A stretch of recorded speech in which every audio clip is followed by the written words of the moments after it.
Good evening, Council, members of the public. Welcome to our special council meeting for Wednesday, June the 17th.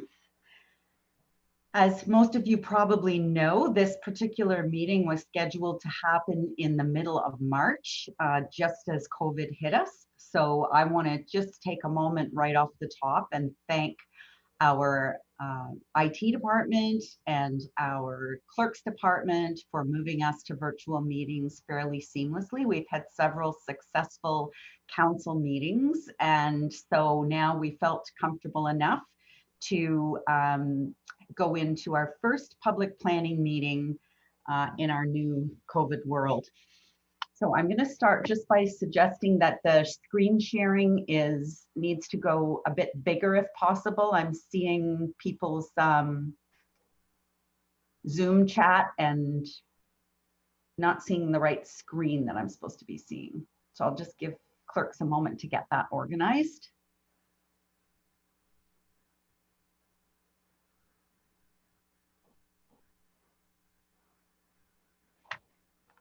And while they're doing that, I will. We can at least start getting through the few housekeeping issues that we need to get through first. So I'm going to let you know that everything tonight is being audio and video recorded and shall form part of the public record, which will be retained according to the town's retention bylaw. And if you'd like more information about that bylaw, you can contact the clerk's office. So the first item on tonight's agenda is this approval of the contents of the special agenda for June the 17th. Am I please have a mover and a seconder, Councillor Van Berkel and Councillor Waters. All those in favor? Those opposed? That's carried. Next, is there any disclosures of interest on the one item we have on the agenda tonight? Seeing none, then we'll move forward. Is clerk's office ready with the PowerPoint? And I'll just start to read the preamble. All right, so the purpose of today's meeting is to both inform council and the public and to obtain public input regarding the proposed Innisfil Beach Road and Lakelands Avenue zoning and shoreline bylaw amendments. We will not be making any decisions here this evening. We are here to listen. Council will have the opportunity to debate this when it comes back with the staff report. But we will hear from town staff, and after they've spoken, council may have some questions of clarification or provide comment. Then we'll have the public consultation where members of the public who have pre-registered will be identified on the speakers list. I believe we have several. And when it's your turn, that's when we'll ask you to turn on your video and audio, and you'll have about 5 minutes to express your questions or concerns. I've got my trusty timer on the desk here. And then staff will respond where possible. And should anyone need to speak a second time to identify an issue that has not already been raised or to receive clarification, they will be provided an additional 5 minutes. Should any member of the public watching the live stream wish to make comment during the meeting, they can email or call clerk services where the deputy clerk will be monitoring for input and will provide your comments to council and town staff during the meeting. Any comments received will become part of the public record. If you do not submit your comments during this meeting, you'll still be able to send them in and they will be provided to council and town staff, and you will also be added to the circulation list as an interested party where you'll be kept updated on any future information regarding this item. The email and phone number will be listed on the PowerPoint, as you can see it there, during the meeting, and is also available on tonight's agenda that can be found on our website. So now we will hear from the clerk on how the public notice of this meeting was provided. Mr. Clerk.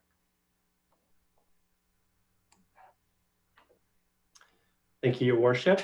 Notice of this public meeting was provided to required agencies and persons requesting notification, and signage was posted on the property as well. Notice was also posted in the Innisfil Journal and on the town's website. Information on the development was also posted on the town's getinvolved.ca website for review and commenting.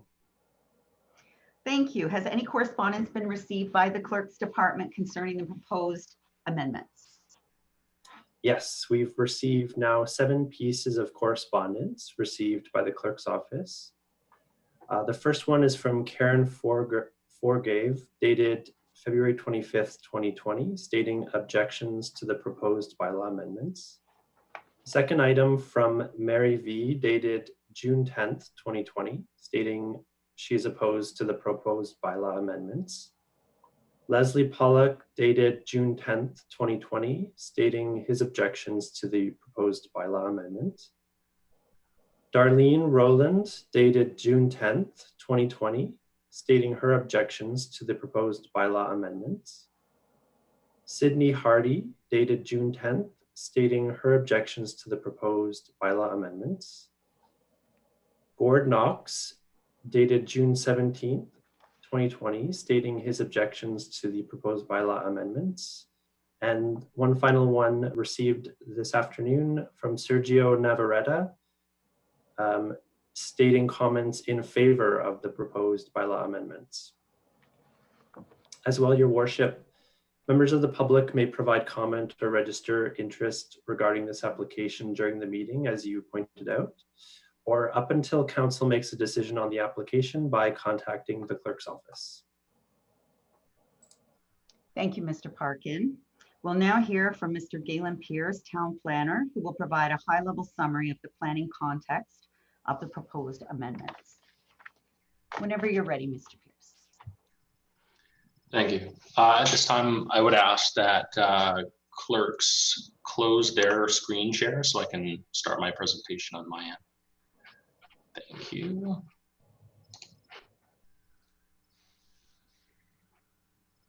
I confirm that everyone can see the PowerPoint. Great. Good evening, Mayor, councillors, and members of the public. We're here tonight to discuss proposed changes to properties along Innisfil Beach Road and Lakelands Avenue. Information is provided tonight on the proposed changes to the zoning bylaw and the Hour Shore bylaw, changes that would implement the extension of the downtown commercial area designation west of 25 Side Road to Lake Simcoe. What this would mean is the development rules for lands south of Innisfil Beach Park would change to allow a low-rise mixed-use development type, which is typically ground floor commercial use and residential use above. We have communicated the details of this development type in the staff report, and tonight we will provide another overview of what those changes could look like. One of the most common questions we've heard is why here? The planning team are aware of the uncertainty that changes in zoning can bring about. We're also tasked with finding opportunities to create places which support an exceptional quality of life, places which serve the greater public good. Staff have advanced the proposal to council and the public in the draft form first received by residents at the open house in February for several reasons. First, there is an identified need for commercial floor space in our community, and there was clear planning rationale to focus that growth in the downtown commercial areas. This need has been confirmed by the town economic development team, who identified challenges finding suitable space for emerging businesses in Alcona. We also know that residents have identified the absence of services around the park as a problem. Added density can help to support businesses in the area and improve the function of the park. There are well-established principles for where intensification should be focused.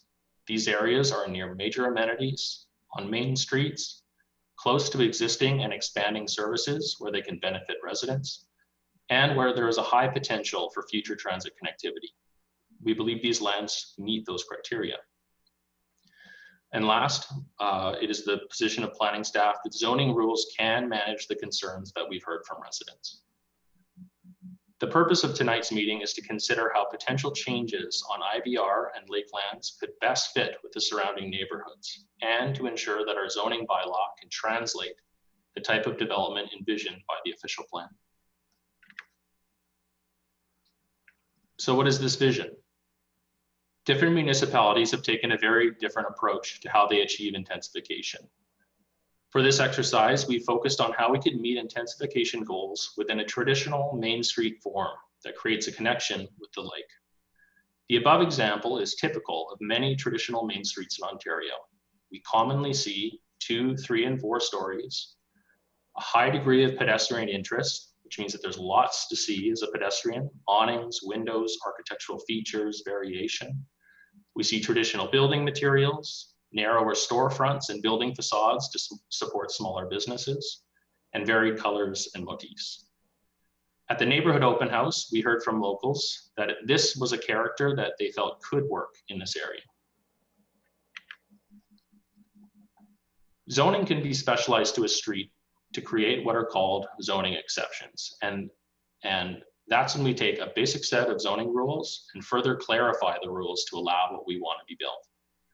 Planning Services proposed 4 exceptions to make sure future development can fit in with this street, the neighboring park, and the residential area.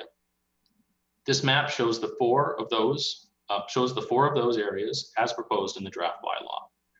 The mixed use 3.1 exception at the farthest west, if I can prompt, there we go. The MU3.2 in the middle, the MU3.3 closer to the water, and the MU3.4 exception, encompassing the Lakelands Avenue properties abutting the lake. So what I'd like to do now is briefly touch upon each of them to highlight what was proposed in the bylaw before you tonight. Within the mixed use 3.1 exception, these are the lands closest to the existing main street.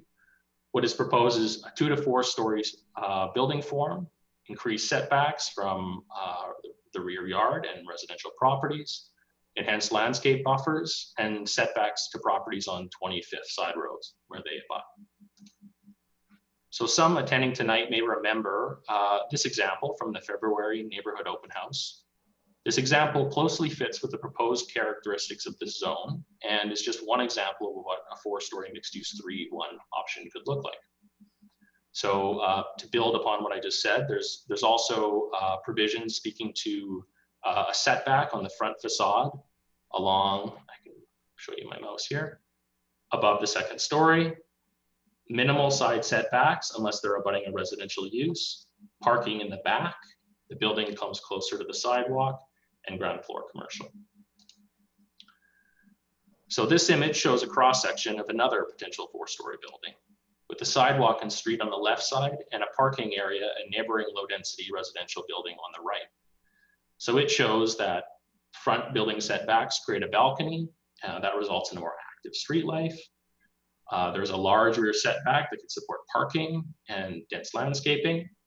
And then we've also attempted to show that an angular plane, which is a zoning tool, and what that does is it limits building heights the closer they get to the rear yard, and that reduces the visual impact from a neighboring property. It's an effective tool. For the mixed-use 3.2 zone, we see very similar development rules, except that it's reduced to 3 stories. Here's a similar cross-section of a 3-story building. On this side, I'd like to highlight that there are provisions requiring tall first floor heights.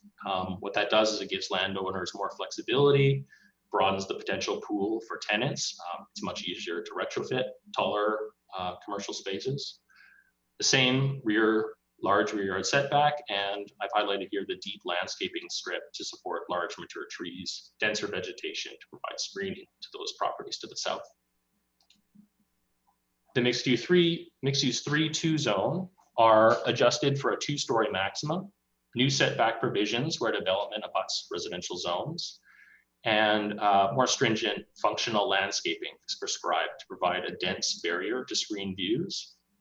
And there's also rules to keep potentially noisier uses like patios away from where they abut residential properties. It's just a special setback for those uses. And again, this cross section shows that two-story form. Two-story form, as you get closer to the lake, also results in less parking intensive buildings with the potential for more surface parking at the rear of the lot. We know that structured parking can become expensive within buildings of certain sizes. And within a two-story building form, it starts to blend in a bit more with the existing skyline and become shadowed by street trees and surrounding vegetation. Last is the MU34 zone. The emphasis on this exception is to provide the potential for a unique commercial opportunity while restoring the natural heritage system and opening views to the lake from the street. So here we have 15-meter setbacks is generally consistent with our shore, 2 stories at a maximum. There are this similar or the same sort of an equivalent naturalization provisions as our shore. Increased interior yard setbacks to create some space and to allow views to the lake. And this is mirrored in this cross-section drawing. You know, I address, I sort of indicate the naturalized landscaping opportunities on the lake and reference the interior side yard setbacks. We often get asked what our shore bylaw has to do with these changes. The our shore bylaw currently applies to the 5 lakelands properties in the ICB. Our shore is a lot like a zoning bylaw in that in fact, it's so much like one that we can have both on the same lands. Staff have recommended that the zoning bylaw is more suitable for this type of development on this site. Prior to our shore, the zoning bylaw regulated all shoreline properties in Innisfil, and it was reasonably good framework for doing so. So when our shore replaced that regulation, it updated and enhanced setbacks, naturalization requirements, and protection for the lake. So if council wishes to support a future zoning amendment on these lands, staff would need to recommend that those protections be maintained. Fortunately, most key definitions and provisions are already available in the town zoning bylaw to regulate a comparable setback from the lake, shoreline naturalization, and similar outcomes as our shore. So the supplied our shore bylaw, if supported by council, would amend mapping in our shore to show that these 5 lands are regulated by the new zoning. In terms of next steps, staff continues to track comments on getinvolved.ca, which is still active, and we look forward to the comments tonight. We will be returning later in advance of the revised lapsing date of the ICB. And that future report will be expanded to include an analysis of several alternatives at the request of council and of course a recommendation. And at this time I would return control. I will return control to clerks and I'll remain available for any questions that council might have. Thank you very much, Mr. Pierce. Members of council, any questions of clarification? Councillor Davidson.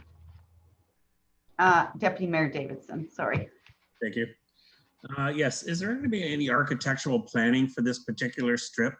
Because if you go down to Innisfil Beach Road now, you got a mishmash of stucco, styrofoam, brick, cement, everything. I know years ago on council, we talked about architectural planning. And I just feel that the way we're going, if we continue to go, this will just be another mishmash. So can we see if there's something about architectural planning in there, please? Mr. Pierce? Absolutely. Actually, the Innisfil Beach Park Master Plan, the sort of final draft has just been uploaded to the public this evening. The draft version that has been circulating for the past few weeks actually does include design guidelines for this whole strip, including Lakelands Avenue. Something that we heard from the February open house was that exact sentiment, which was that there was a real opportunity to raise the bar on architectural controls. So we've recommended, again, kind of the old-fashioned successful materials like stone, brick, and wood. And to keep it simple and to stick with tried and true architectural principles. So those are also available. Thank you. Anything else, Deputy Mayor? Councillor Waters.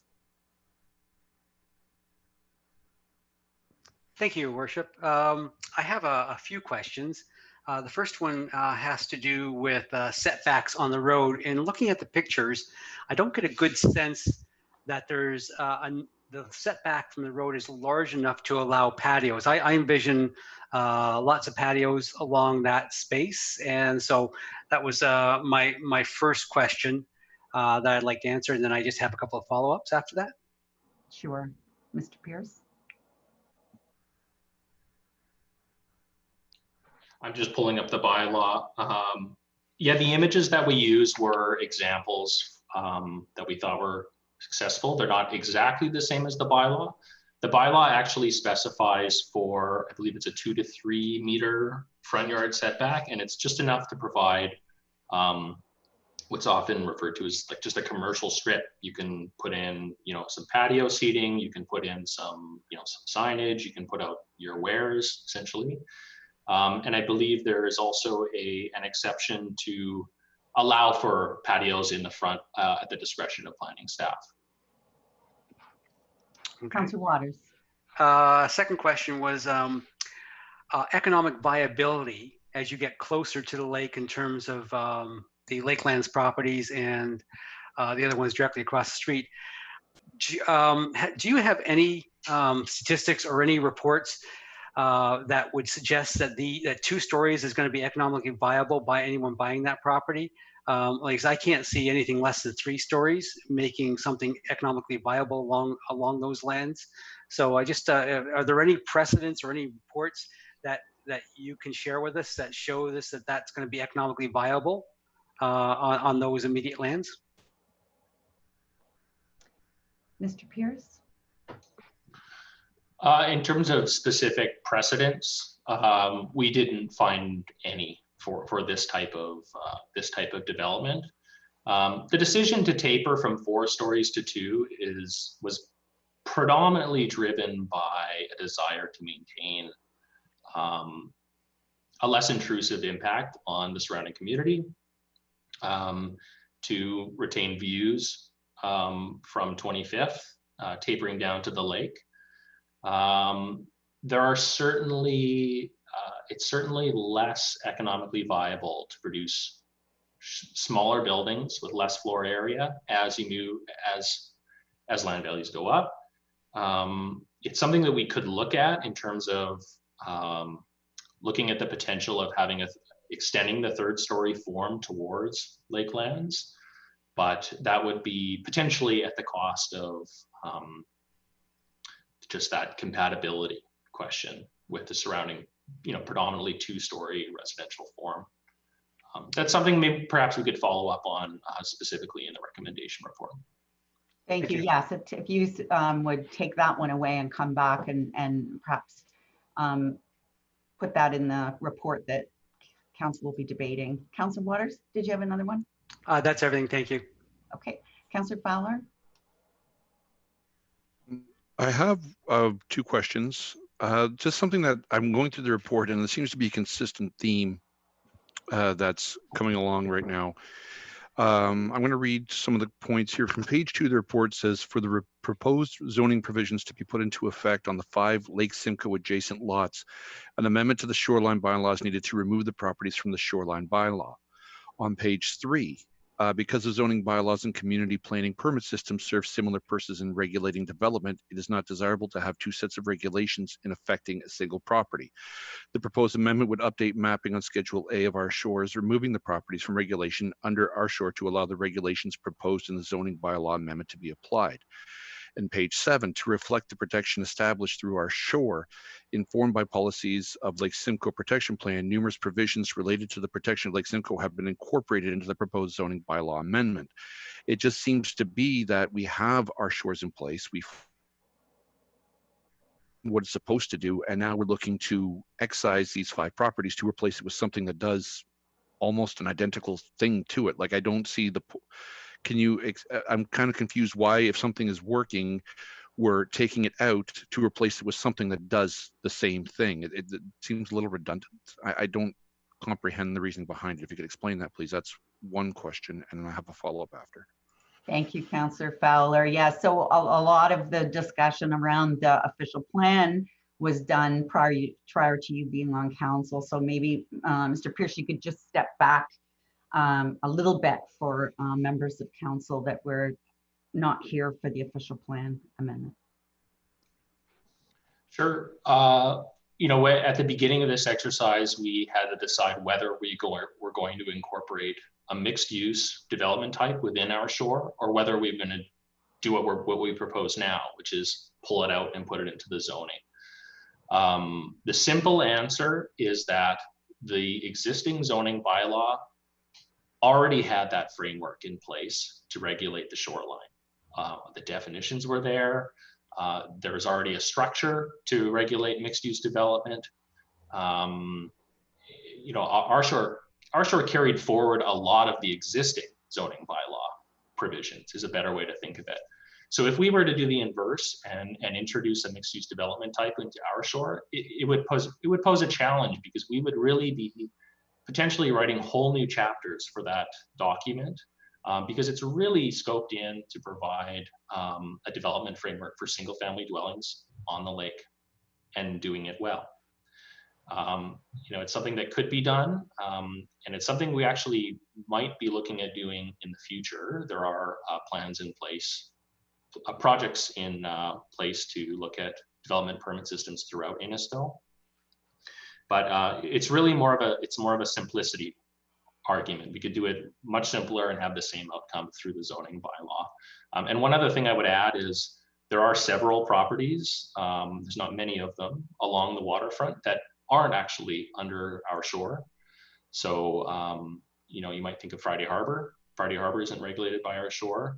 And I think most of the examples are actually what are known as tourist commercial. It's actually pretty comparable to what is being conceived here. Yes, just one second one. On page 8, it's something that kind of stuck out to me. Again, maybe I'm not seeing the big picture here, or I'm not understanding the logic behind it. Lakelands Avenue has been identified specifically for potential streetscape enhancements, including potential for a neighborhood pedestrian entrance. Anybody who knows Innisfil Beach Park, you can go through the basketball court, you can walk halfway down to where the parking lot is, to the baseball diamond, you can walk to the front entrance. This, to me, again, seems to be a redundant feature that's been put into place. Why, when we have so many entrances, is this being added? Like, a majority of the development, I can see the logic behind it, but when it comes to MU 3-4 mixed use, it's just I'm getting a lot of conflicting information. I'm just wondering what the reasoning behind that particular addition would be. Please and thank you. Mr. Pierce. So the reason for the idea of a road closure, you know, I think the best way to think of it is the pedestrian gateway at Lakelands would effectively be a road closure for vehicles. And that came about through the Innisfil Beach Park Master Plan, looking at some of the problems that we knew we had with traffic backing up at that roundabout. So the thinking in the plan is when changes are made to Innisfil Beach Road, there would be improvements to the roundabout, stacking lanes, space potentially for a gateway, or a sort of a gated entrance for payment. And we knew that if that was going to be explored, and we knew that there was a fairly long history of discussing a gated entrance there, that we would have to manage people exiting through Lakelands Avenue. So that's where that came from. It does pose challenges to fitting parking and vehicle access to some of those mixed-use 3 properties. Actually, one of the ideas that came out of the February open house, the neighborhood open house, was the idea of providing some public parking in close proximity to the corner at the roundabout, so that people can arrive there, park in the park, walk to the ICB, the downtown extension, and visit the restaurants on Lakeland, if it were to move forward in that way. There would also have to be accessible parking directly on Lakelands. So that's a bit of a context, and it's a perfect example of how the Innisfil Beach Park Master Plan meshes quite tightly with the ICB. Thank you. Is that all, Councillor? Councillor Sadi. Thank you, Your Worship. Just finding my mute button there. Several questions. Galen, thank you for the presentation. And in the document, some of the councillors have already covered some of the areas. Just going on your comments on the Our Shore policy, for the homes that are on Lakelands Avenue, staff's recommendation that if that went through, there would have to be an amendment to the Our Shore policy to change it to allow that area to become a mixed-use commercial MU34 zone. I didn't see anything in the report, and would this be done later, where Lake Simcoe Region Conservation fits in that on their input? Is that something that staff would be obtaining in input in a report to council, or when would we learn about that? So that's my first question, and I'll let you answer that before I go on to the others. Thank you. Mr. Pierce. All right, yep, certainly. So the shoreline bylaw amendment text is in attachment 3, and it does talk about pulling those properties out. We have circulated to the CA, and we haven't heard back from them yet. They have commented on the Innisfil Beach Park Master Plan, but when we come back with the recommendation report, we'll include the CA's comments. Okay, and then follow up on that. So that's pending on that. So they may even say that they're not in favor of it, what could change all that. And while we're on that one, when this comes back, because council is not voting on this tonight, just as the mayor has advised residents watching and those ready to speak. So council's not. We're asking questions for clarifications. We're not debating and we're not voting tonight. We're just here to listen to residents. But when that comes back in the staff report after tonight and all the comments taken, will council be able to have the option to split this voting on this from removing the mixed use 4 zone, which is the 5 houses on Lakelands, from the rest of Innisfil Beach Road, so that council could debate this in 2 different sections. 1, the homes on Lakelands, and 2, the mixed-use commercial on IBR. Will that be an option for council? Mr. Pierce?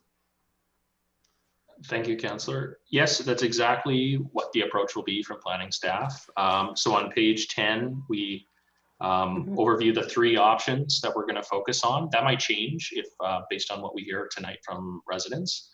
But what I would like to do is bring the bylaw that we have in its refined form, and we would be bringing a second bylaw potentially, removing those Lakelands properties, and it would be ready essentially to be adopted that night. There is a time crunch around the ICB, so we're going to try to provide you with all those options.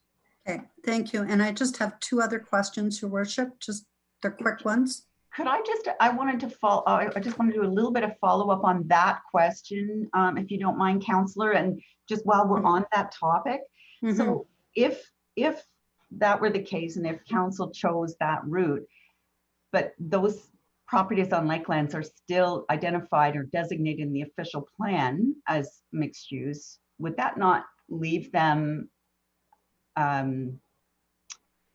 open for somebody coming in with a 20-story application? Mr. Pierce? Yeah, I can try to answer that, and Mary Nordstrom may jump in on it.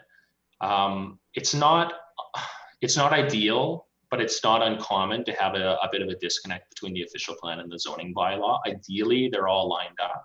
What we would likely do is schedule, if the decision is to walk away from the 5 Lakelands properties, we would probably schedule in an update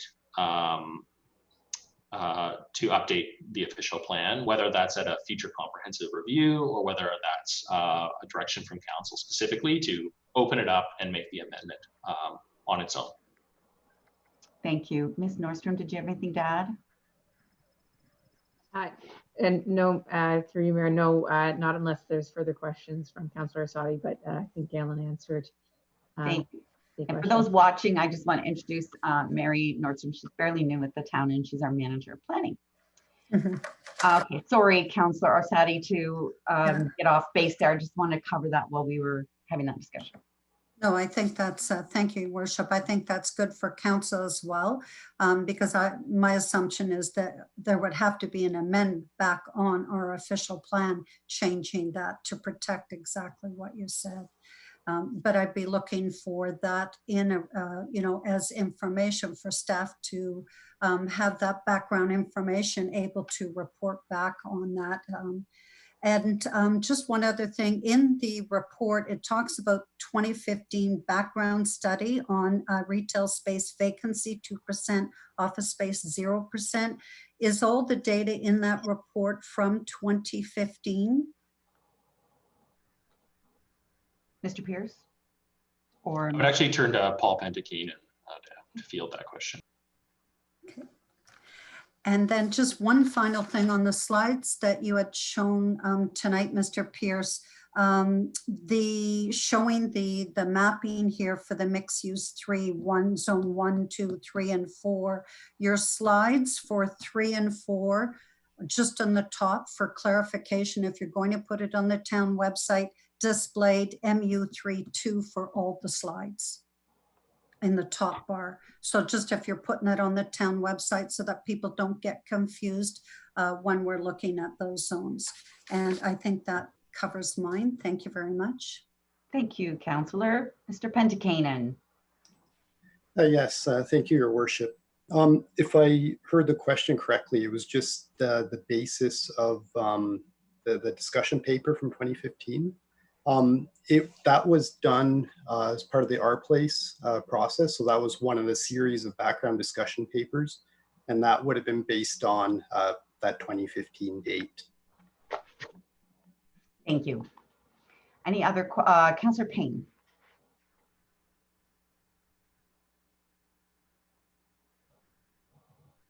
Thank you, Your Worship, and thank you, Galen, for your presentation as well.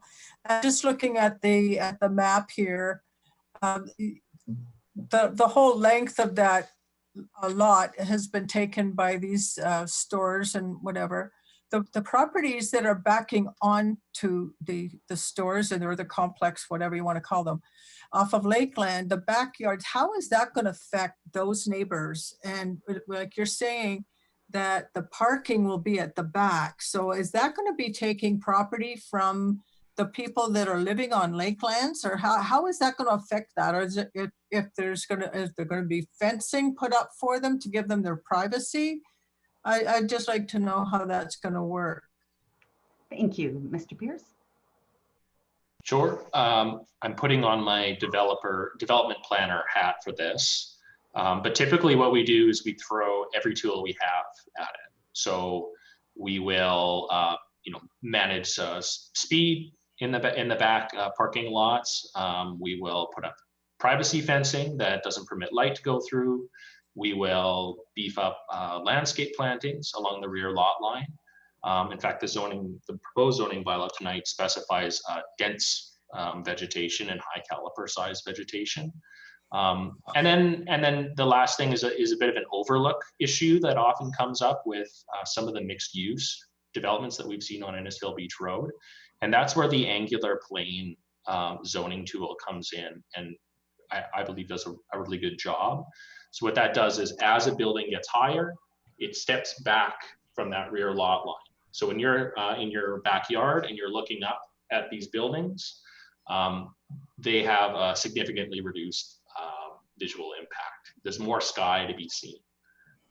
So when you put all these pieces together and you give some time for the vegetation to fill in, those are essentially the best practices for placing mixed use development near low density development. Thank you. Did you have a follow-up, Councillor Payne? Yes, thank you. So with that being said, there's no loss of property from the residents off of Lakelands? No, oh, sorry. No, generally, if you look at the map, actually, I believe everyone can see on the screen, the properties in red cut that block in half. So any of the properties to the south, I believe almost all of them, come right up and end at that bottom red line. So the only properties that would be affected are those ones generally on Innisfil Beach Road. Maybe I don't understand the question. The one on Haight, I think the councillor was referring to Hastings. Oh yeah, sorry, on Hastings. Yeah. Okay. Okay, Deputy Mayor Davidson, and then we best go to our very patient commenters. Thank you, Worship. With Councillor Payne's point of view there, we've often seen, like, there's a lot of mature trees in those backyards. I was down that way about 2 weeks ago. So a lot of mature trees in existence. What we have with developers is they'll go in and accidentally cut these mature trees down and rather pay a fine than leave the trees because of the impact they have on the development. We see that all the time. So is there some precaution we can put in there that on those existing lots, those large trees, and may there be butternut or any environmental protection area that because of those trees, what's habitat is there is protected? Mr. Pierce? Yeah, so this actually gets at an important point. So the zoning process sets those ground rules for development, but it's really the site plan process on commercial properties that gets into the detail, the nitty-gritty in terms of how the site is affecting trees, how the site is affecting water on the site, how much soil is permeable. So all of that would happen through the site plan process. Right now, we do have a set of rules in place for compensation for removed trees, and they're fairly stringent and based on caliper, the size of the tree. But I myself am actually beginning the first stages of the urban forest master plan or management plan for the town of Innisfil. So in the next year, we could see those rules be enhanced. Thank you. Any final burning questions before we go to the public? Seeing none, thank you, Council. We'll now hear from those who have questions and comments regarding the proposed amendments. The speaking order is now on the screen. When it's your turn, you'll have 5 minutes to express your questions or concerns, and town staff will be capturing your comments as we progress. Once your 5 minutes are up, please turn off your video and audio, and we'll call on the next speaker's name. Once all speakers on the list have spoken, I'll ask for any additional speakers. And at that time, if you have something else you'd like to add, please turn on your video and raise your hand, and I'll call on you just as you've seen us here doing this evening as members of council. You'll have an additional 5 minutes if that's required. During the meeting, once you have provided comment, you can either stay on the YouTube or the Zoom meeting, turn off your audio and your video, but you may stay on and listen to the rest of the meeting. Or if you'd like, you can leave the meeting and watch it on our YouTube live stream, whichever you're most comfortable with. I'll now ask the first person on the list, Sally Stanley, to please turn on your video and audio and state your full name for the record, and we'll get started. Okay, it says okay because okay. We can hear you, but we haven't got your video. I'm starting my video. Sorry. Okay. Because they turned it on. Oh, apparently the video's turned off, according to what I'm hearing. The host has stopped it. Okay.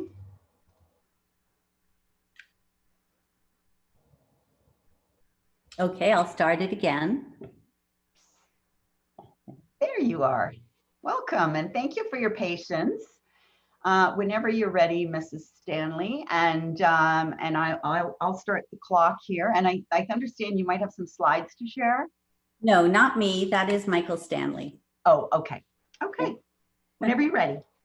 Good evening, everyone. I'm here today to urge council not to rezone the 5 waterfront lots on Lakelands and to return their land use designation to their original residential designation.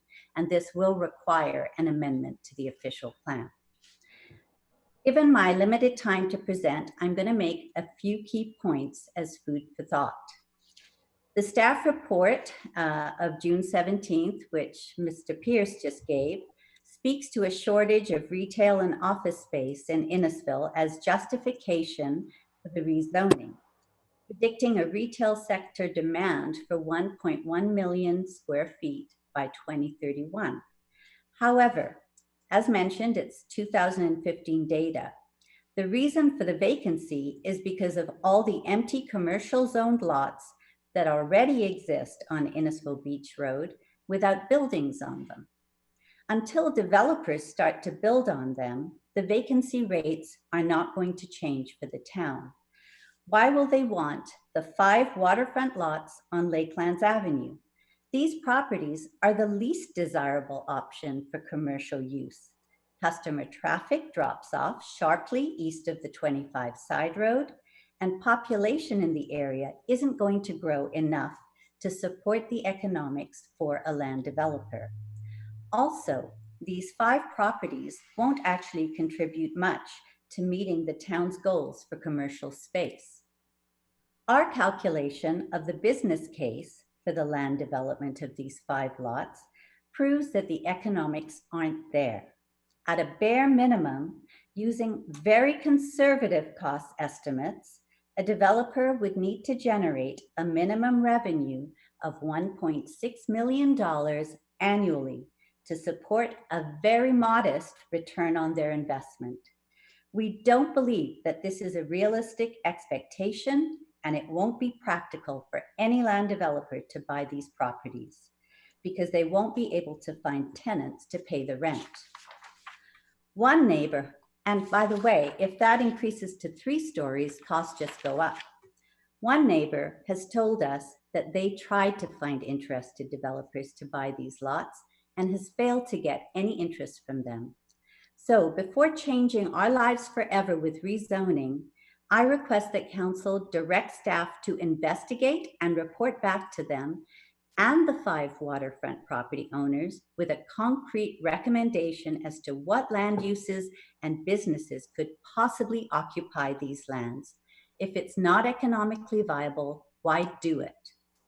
The staff report mentions that owners can continue existing residential use of their homes. That may be so. However, the appeal and the value of our property will be significantly reduced as soon as this rezoning happens. Even though we have one of the most beautiful homes on this street, a prospective residential buyer is going to avoid it because they could end up next to a beer hall or vaping store. That is not why they purchase lakefront homes. They will have many options just down the street from us with the same, without the same zoning complication, and that's what they're going to choose. So our street is booming and with new bills already, so why choose ours? The staff report also speaks to the Our Shore bylaw. The 5 waterfront lots already support ecologically sound and safe development, and they are the least intrusive development option to protect the Lake Simcoe shoreline. So this is not a good reason for redesignation. Once shoreline protection is gone, the developers can virtually ravage our shores with commercialization. As the staff report indicates, land use decisions made by municipalities must be consistent with provincial policy standards. The prime directive of provincial policy is managing and directing land use to achieve efficient and resilient development and land use patterns. It is not efficient to redesignate properties with million-dollar new homes on them. These properties are not appropriate use of resources. The PPS directs rezoning to be considered for brownfield sites or underutilized lots. Clearly, that is not the case here. Our home is a beautiful new dream home. Our neighbor's home is also new, and 2 other lot owners have plans to rebuild. Technically, land planners must be able to prove that their proposed land use redesignation actually conforms with provincial policy standards before placing them into an official plan. The fact that the latest OP was approved without making us fully aware, all of us, including you councillors, that our 5 properties were a part of Innisfil Beach Road commercialization doesn't make it right. It was a mistake and it should be corrected. Therefore, I request Council to direct the planning staff to provide proof that they have complied with the provincial policy standards in selecting these 5 waterfront properties on Lakelands Avenue for redesignation. If not, Council is obliged to remove them from the downtown redevelopment plan. Otherwise, rezoning against our wishes will be taking away our property rights without cause and without proper notice. This breaches the Ontario Human Rights Code and the Canadian Charter of Freedoms. Thank you. Thank you, Ms. Stanley. Next speaker will be Karen Forgrave. Hello, everyone. Hello. Whenever you're ready, and I'll start your timer, and I'll ask if Ms. Stanley could turn on. Thank you. I actually have a presentation to share, but I've got the message that I cannot share it right now. So I'm waiting for permission to be granted. If we could wait before we start the timer, that would be great. Great. And if you could, if there's a way of turning up your volume just a bit, you're just a bit hard to hear. Or is that just me? I can talk loudly. Okay. Is that okay? Yes. Okay. It's a bit better. So I'm going to share my screen and see if we have now the ability to do this.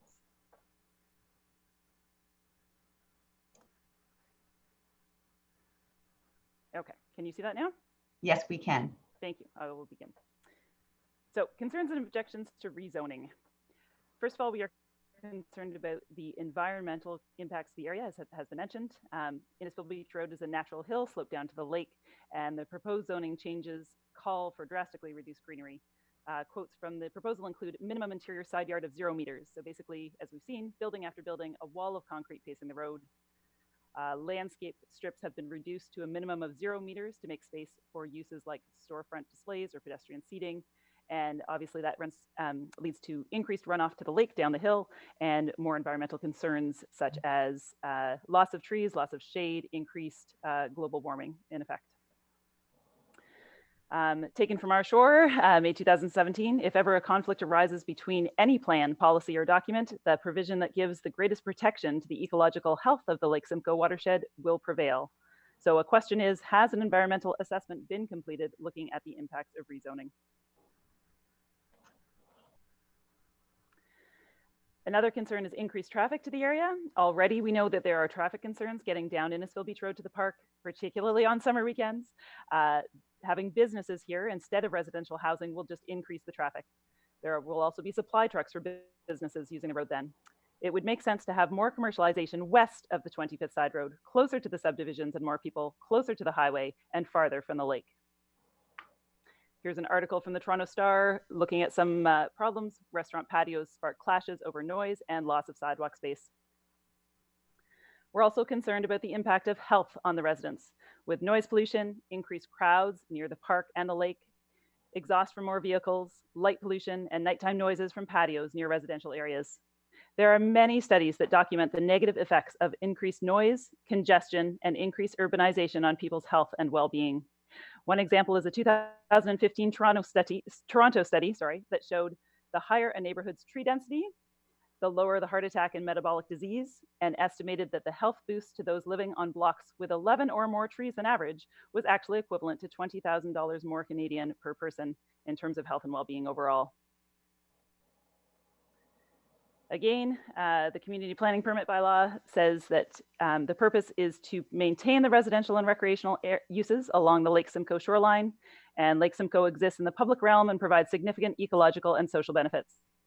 And I have pictures here of my daughter bike riding on the weekend off Hastings Avenue. There is a passageway through in the bottom right from Innisfil Beach Road. You can see how treated it is, and this is in the planned area to be changed.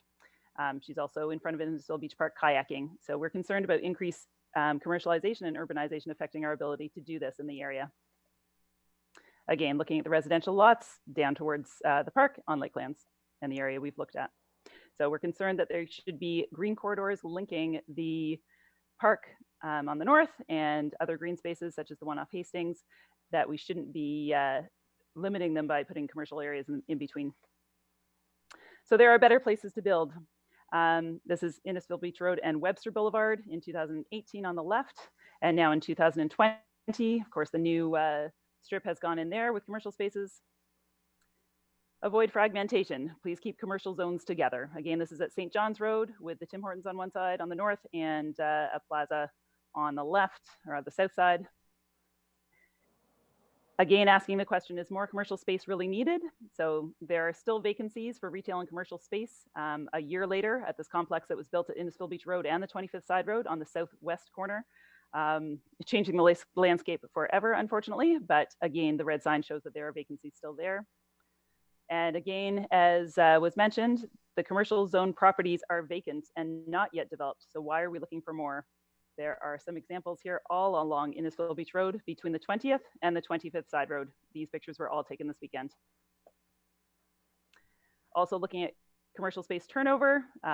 This is at St. John's Road. It was Yogurties, the store in 2015, Can't Beat a Pita in 2018, and is now Shawarma Fire. So there is certainly commercial spaces that are available and a turnover rate that suggests we don't need more commercial spaces. Looking at provincial policy 2020 under the Planning Act that came into effect just May 1st, 2020, says new development taking place in designated growth areas should occur adjacent to existing built-up areas. And also that healthy, livable, and safe communities are sustained by avoiding development and land use patterns which may cause environmental or public health and safety concerns. Furthermore, there's a whole list in 1.8 of energy conservation, air quality, and climate change stipulations. I'll just highlight a few. It says that we should support energy conservation and efficiency, improved air quality, reduce greenhouse gas emissions, and preparing for the impact of a changing climate through land use and development patterns, which promote compact form and consider the mitigating effects of vegetation and green infrastructure, and maximize vegetation within settlement areas where feasible. So again, I ask you to keep commercial space west of the 25th Side Road, where there are already lots of commercial spaces and commercial zoning. And please consider the voices of your residents. Vote against the proposed changes for rezoning. Thank you. Thank you very much, Ms. Forgrave. And thank both speakers so far for just being just a tiny bit over the 5 minutes. Thank you, I appreciate that very much. Our next speaker is Mr. Douglas Wood. Mr. Wood, if you would turn on your video and welcome, Mr. Wood. Can you see me? We can see you and we can hear you. So you're good Beautiful. to go whenever you're ready. So thanks for putting on this evening, Mayor Dolan. Sally and Karen have gone over, I think, a lot of the rules and regulations, the economics, the doesn't make sense to do it. And I'd like to speak briefly about the Lakelands Avenue portion. I don't know how we can say it's in the public good to take 5 existing homes, and I use the word homes. They're not buildings, they're homes, and they're back on the lake that we want to look after, and we want to change the zoning so that commercial properties or mixed use commercial can go on our lake. And I can't imagine how anyone can think that's in the public good. So I'd ask council to think about that. Karen was good enough to talk briefly about the increased traffic that commercial areas typically bring. I live on Lakelands. I walk to Innisfil Beach Park with my grandkids. The road is normally nice and quiet.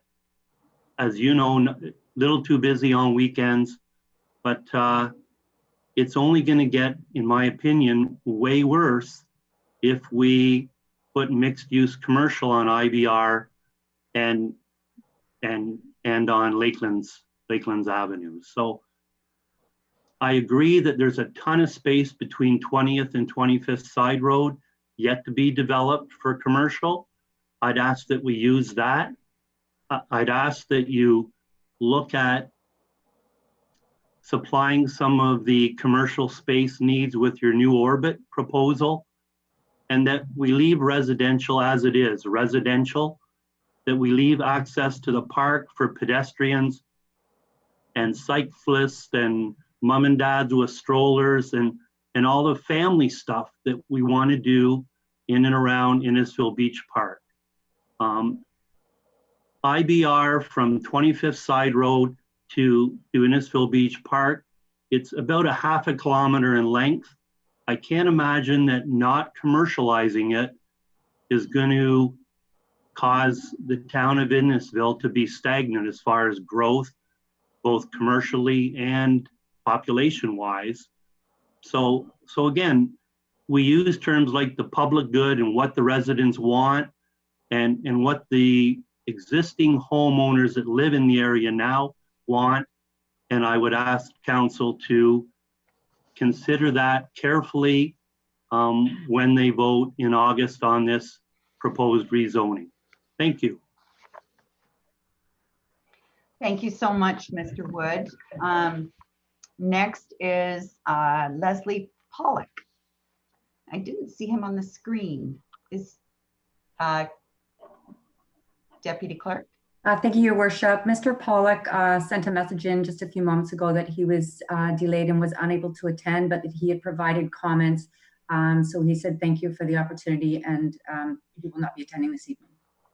Thank you very much. That answers my question. And yes, we did receive Mr. Pollock's comments in writing, so we've got those. So next on my list is Mr. Michael Stanley. Hey, can you see me? We can see and hear you. Welcome, Mr. Stanley, to our virtual town hall. Thank you. Appreciate that, Mayor Dolan. So I want to share my screen. I have the PowerPoint here, and I'll go through it with you there. Hey, can everyone see that? Excellent. So, okay, so I just wanted to spend a little bit of time just to go over the impact of this particular decision that has had on us for the past year, year and a half, and so on, and a little bit of background as well. So we have actually been living in Innisfil for about 20 years. We started with this little cottage here, and then 7 years ago, we decided to move up here permanently.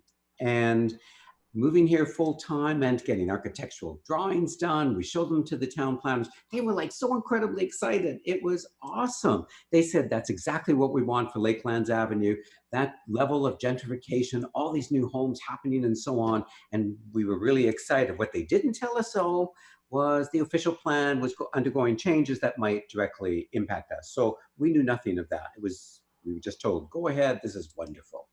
So then, a year ago, shock and dismay, oh my God, a bylaw change, residential to commercial. Where did this come from? There was no reference in the official plan. I read the over 400 pages, every single one of them. Lakelands Avenue isn't even mentioned once. On one little diagram on one page, there's a big red circle, but who would have known? We attended all of the official plan meetings. They never talked about Lakelands Avenue. This blindsided us. Our neighbors, we talked to them all. They didn't know anything about it. Our councilor didn't know. Quite honestly, we also know that as mayor, you didn't know as well. So communication obviously wasn't working between staff, residents, and council. So we went out, got a petition signed from all of the residents who knew nothing about this and didn't actually want this to move forward, and presented this to council. Last September's town hall meeting, the planners experienced a swell of anger and frustration about all of this redesignation on our properties. So the question everybody's been asking so far is why commercialization? So independent research done by a number of our neighbors with Friday Harbor developers and other major developers all around, they're not actually interested in building here. The costs are way too prohibitive, as Sally had pointed out. The bylaw states a 2-story building, the cost to tear down expensive homes, get architectural plans done, the building permits and then build, it's onerous. And if your research differs, I wish you would share it with us, because we see no research to indicate this is a viable proposition.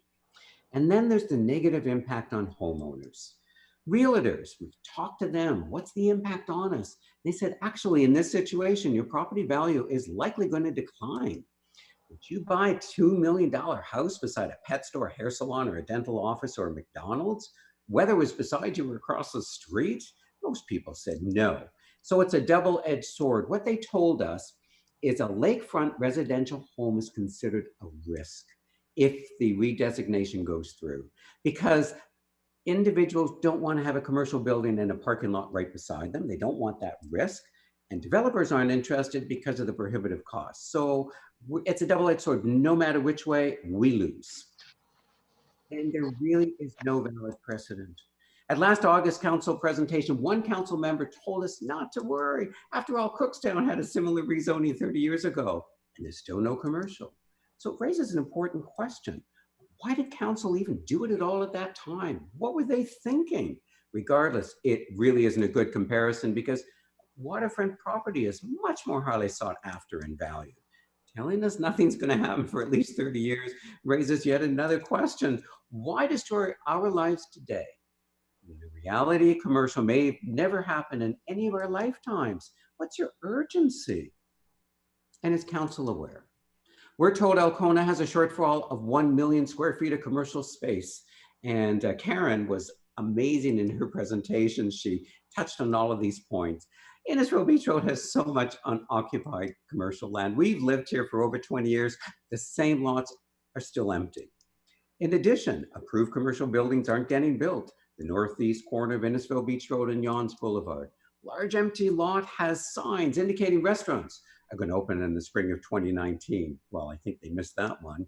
The apartment building at 25th and Innisfil Beach Road, they can't lease their main floor commercial space. The PharmaSafe building, unsuccessfully for 2 years now, trying to lease office space. No one is interested.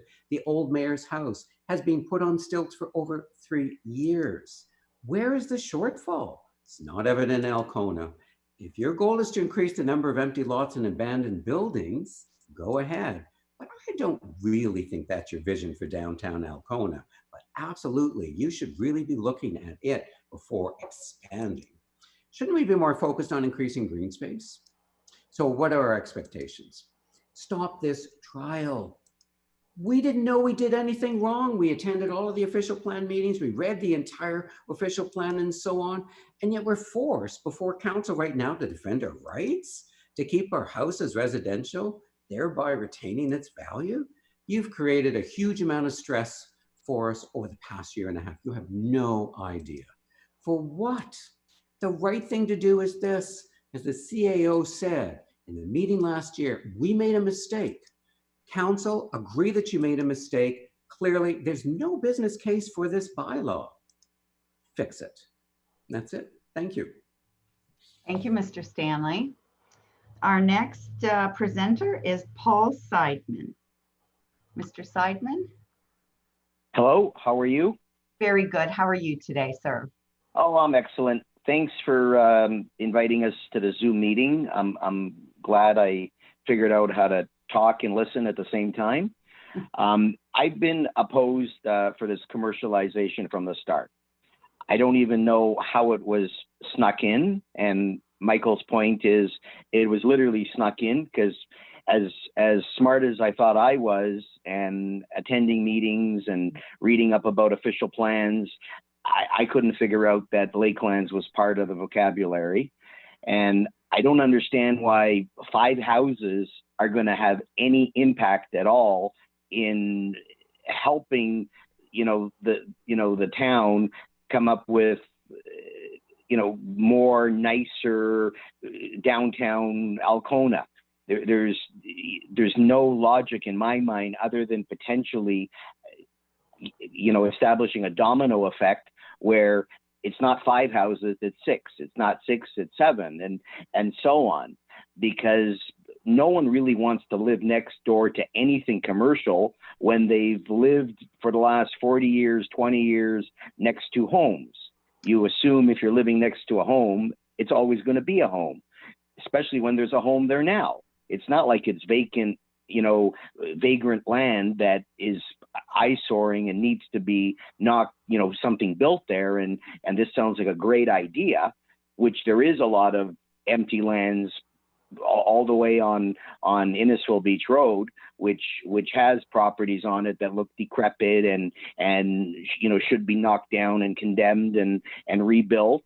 But there's Seidman, nothing. I'm sorry to interrupt. I just wanted to give you the opportunity. I didn't know if you knew your video wasn't on. You I don't know how to turn it on. Oh, okay. Well, it's up to you. I just wanted to give you that option if you wanted it. It's down where your mute button is. I don't even see a mute button, but anyway, I'm sorry. There we go. Okay, how's that? I hit start video. You cannot start your video because the host has stopped it.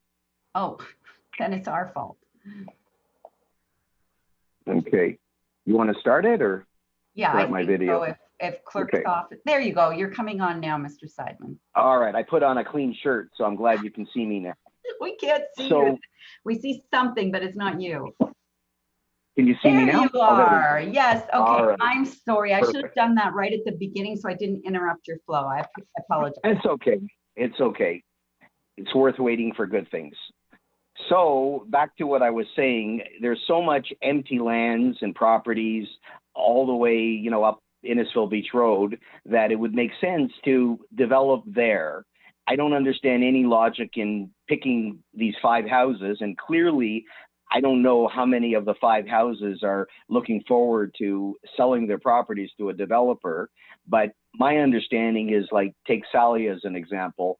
She's planning on staying there. She's like in the middle, monkey in the middle. Without her property, you're not going to be able to do much with 2 or 3 of them. It just doesn't make any sense to consider what we're doing. And I think it's a mistake from the start, and it's almost one that they've dug a hole, and no one wants to say, yeah, we really made a mistake. We shouldn't be including Lakelands as part of commercialization, and let's take it off the official plan. I'm all for making, Alcona nice and downtown and, a place to walk with your family and enjoy, the summer and the winter as well. But there's no logic in taking 5 homes and turning it into land and building up commercial that's going to add to confusion, to noise, to unnecessary hardships for people that have homes and want to live there.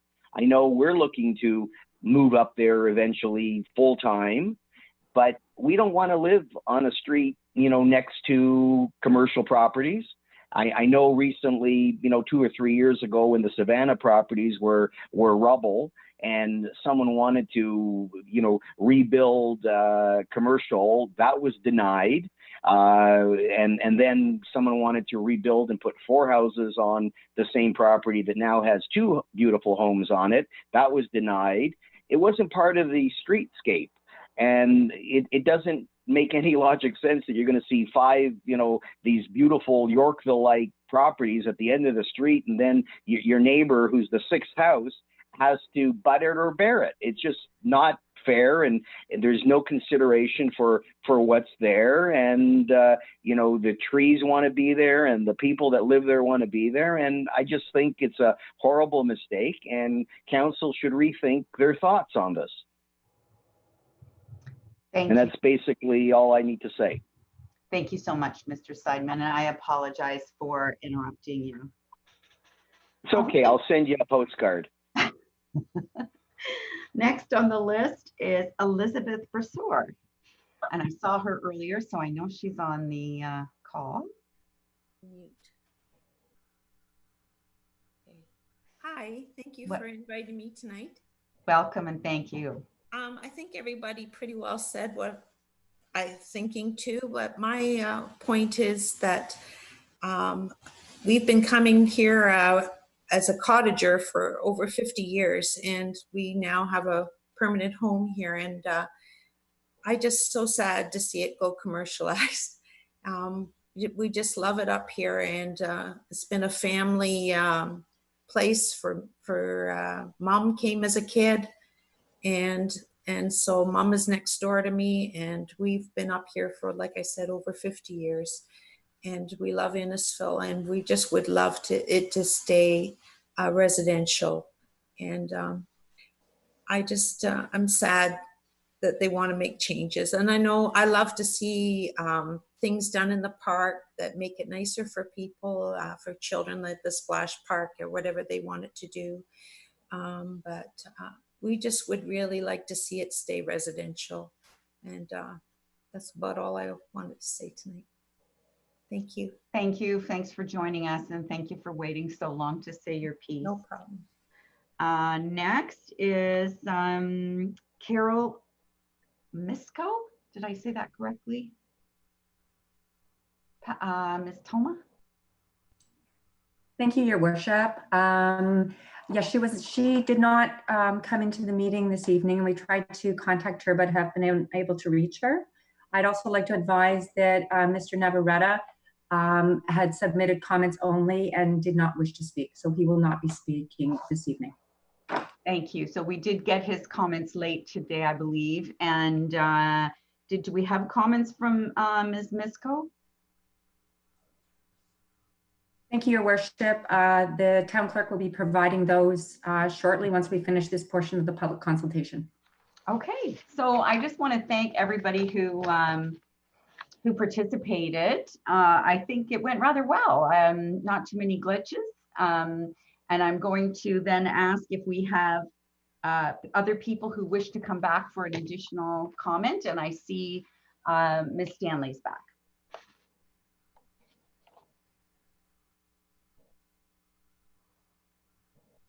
Can you hear me? Okay. I just want to add a few minutes of commentary. From the time we learned about our property's redesignation, Michael and I have been begging the planners to give us their reasons for redesignation. And until today, we've never received a proper answer. To bring the lake to the town is meaningless babble. It is a non-answer. Furthermore, we have been marginalized at every attempt to submit our objections. It seems ludicrous that we have to continue to beg for consideration and common sense to prevail. It is unacceptable for the municipality to place us in a vice, where you are the judges making us defend our rights, when the planners have taken away our property owner rights in the very way they have managed the official planning process itself. How would you feel if this were to happen to you? The municipality's role is to ensure planning decisions and planning documents are consistent with the PPS standards for wise management of resources. As councillors representing us, we feel it is your fiduciary responsibility to ensure that whatever you adopt is in the best interest of the people you represent, and to ensure that the municipality operates with both transparency and due diligence. It is staff's job to do things right, and it is leadership's job to do the right things. All we are asking of you today is to do the right thing for us. Remove the 5 Lakelands waterfront properties from the official plan and redesignate them back to their original residential zoning. Thank you. Thank you, Ms. Stanley. Thanks everybody for commenting. And I understand this is a very passionate topic, but I just feel I have to say at this time that I would stack our planning team against any in the province. They are the best and most qualified professionals that we could have ever hoped of attracting. But I will now ask that everyone has spoken. Is there anyone else who wanted a second attempt? Seeing none, then I will ask the town clerk if any emails have been received during the meeting. Was there anybody emailing in comments? Mr. Park. Thank you, Worship.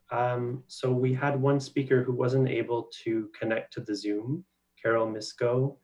Her comments were around preserving green space. She would not like to allow vehicles in the park and to move the boat launch to Bellewart. And her full comments will be circulated tomorrow. We had one other email come in from Rafaela Navarrete, providing comments in favor of the proposed amendments, including needing development to support growth, to update the beach area and to update Innisfil Beach Road with cafes and restaurants. And that's all that we've received during the meeting. Thank you, Mr. Parkin. Now I'd ask the deputy clerk if any comments or questions have been provided by our phone call during the meeting. Thank you, Worship. No, I have not received any telephone calls regarding this. However, I would like to reiterate that if any person wishes to call or submit this evening or tomorrow, we will respond and ensure that they become part of the meeting file and circulate them to all of council and town staff as well, and identify them as an interested party. Thank you. So thanks to everyone who's taken the time to provide input regarding the proposed amendments. We will now go to the recommendation, and I would ask for a mover and a seconder, and then ask council if they have any further comments or questions. So we'll go to the recommendation, and it is on the screen. And it's basically to receive for information, and the public, the comprehensive report outlining recommendations would take into account all of the comments that were made this evening. So I would need a mover and a seconder for that, please. Councillor Orsatti and Councillor Fowler. Any comments or questions prior to voting on this? Councillor Orsatti. Thank you. A couple comments. I wanted to thank many of the residents, mostly I think all from my ward, for speaking tonight. It takes a lot to express your concerns about something that you can be so passionate about in a calm manner. Clarification from planning staff. When will we are still, all these properties are under the interim control bylaw. Can we have a date as to when that interim control bylaw will be lifted? Mr. Pierce, or sorry, Ms. Nordstrom, whoever wants to answer.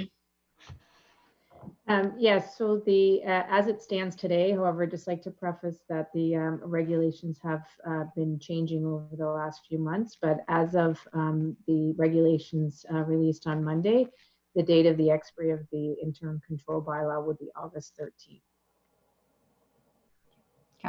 Any other questions, Councillor Orsatti? Just this report. So as it's been notified that it's going to take a lot for staff to put a follow-up report to council. And are we looking at August, roughly an approximate time, just in consideration ensuring that this report comes back for a vote prior to residents who live in the ward affected going back to their homes just prior to Labor Day? Thank you, Ms. Nordstrom, although that's less complicated now that we're virtually zooming in on all of our meetings, but who knows? I might be an optimist and say we might be able to have a real meeting by August, but who knows? Ms. Nordstrom? Yes, through you, Mayor, we are anticipating bringing back the recommendation report on August 12th in advance of that date as it stands today. Thank you. And Councillor Waters.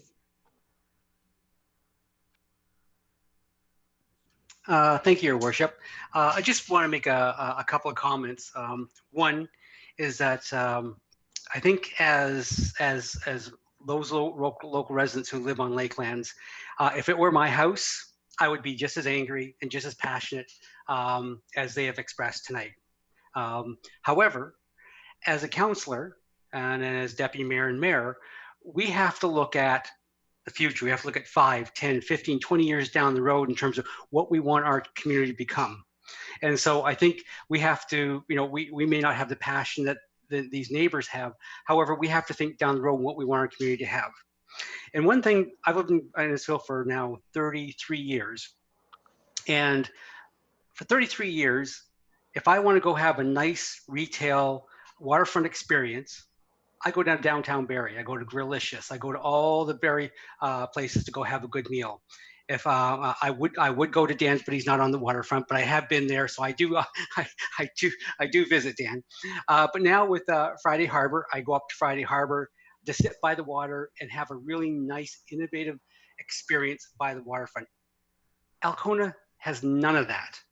And so as we move along the sustainable path for our community, I want to be able to walk to these locations. I don't want to have to drive up to, I don't want to have to drive to Barrie. I don't want to have to drive to other areas. I want to be able to walk. And I'm in walking distance from the park. I enjoy the park. I enjoy all the things of the park. So I think having some sort of retail experience down near the waterfront along IBR is I think the planners and I think people can come up with really nice friendly spots that we can truly enjoy, that visitors will enjoy and residents will enjoy. So I think we can. I don't think we're going to have McDonald's, and I don't think we're going to have all these cheap low retail stores along the front. I think what we want to have is high retail experiences in that general area. That's what we want to have, because we want to have a port credit. We don't want to have, you know, a normal downtown with, you know, vape shops as was being explained to us. So I do appreciate their disappointment, and I said I would just be just as angry if it was my lot there as well. But I think it's as councillors, we have to think down the road in terms of what we potentially want to build. And I think beside the lake, I think we can build a unique experience for all residents of Innisfil, and I think that's what we'd like to see down there. And I just hope that people can see past that. And I think also too that we can revitalize the lakefront. If you go down and take a look at a few of the lots that are down there, they're concrete bases. There's no ecosystem there for fish or anything else. I think with the setbacks that we have under our shores, I think we can bring part of that back and give some livelihood to that shoreline, which is dearly missing right now. I know some of the lots are much nicer shape. However, I was down there during the wintertime, and there's a few lots which is just solid concrete, and there's concrete falling into the water. I think those areas need to be revitalized, and I think this might be an opportunity to do that, plus give us that retail space we'd like to have next to the lake, so that I'm not driving into Barrie to have, you know, a nice fine dinner by the lakefront. Thank you. Thank you, Councillor. That I guess preludes what the debate will happen in August, and so at this point we're just receiving the report. We're asking that all of the comments tonight be considered by planning staff, and that a report with a recommendation come back to the August meeting. And at that point, we'll make sure we have a lot of time on the agenda, because I think it's going to be a healthy debate from everybody that evening. Mayor Dolan?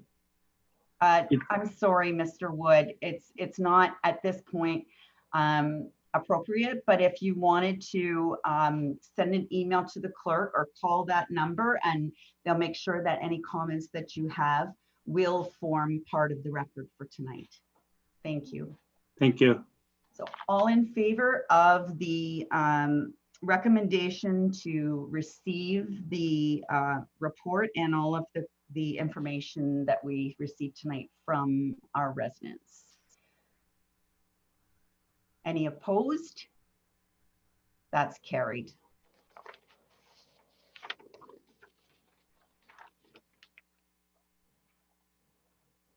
Now, if you have not made oral or written submissions in regards to this proposal before a decision is reached, you should be aware that the Local Planning Appeal Tribunal may dismiss your appeal. Anyone who wishes to provide comment may do so, and may also register as an interested party to be contacted before this application is further considered by council. And you can do that by contacting clerk's office at innisfil.ca. Council thanks everyone for their participation, and council will now consider, oh, I did that wrong. Now we'll consider the recommendation, but we've already done that. So now we'll go back to the council and special council agenda, and we'll get a mover and a seconder for the confirming bylaw. Moved by Councillor Van Berkel, seconded by Councillor Ices. Questions or comments? Councillor Waters? Thank you, Mayor. during that discussion, one point that the Lakelands residents did bring up was the need for some sort of economic study to show that that a two-story is viable. I wholly agree with them on that part. That that would be nice to be able to have some sort of report come back from staff around that piece. Although I'm in favor of what we're doing, I still think that's a good recommendation that we should have from staff. So I don't know if that's the appropriate time now to ask that.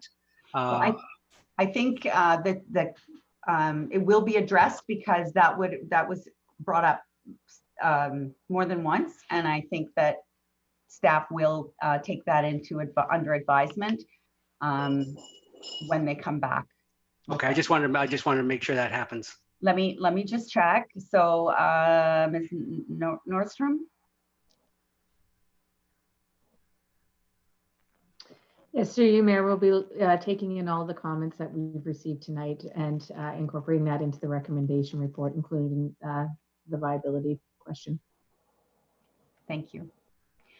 Okay, so we've got a mover and a seconder for our confirming bylaw. All those in favor? Opposed? That's carried. And finally, I just want to again thank everybody for your participation. And I know it's a little bit awkward by Zoom, but I thought it went quite well, even with the sharing the screen. And thanks again to the staff for, if you want to turn on your video so we can see you. Thank you so much for making this work tonight and for allowing all of us to allowing so many options for people to be engaged in this process. Very much appreciated. So now I'll take a motion to adjourn, and that would be Councillor Nicol and Councillor Fowler. All those in favor? That's carried. Thank you, everybody. Enjoy this beautiful evening and be well and stay safe. Thanks,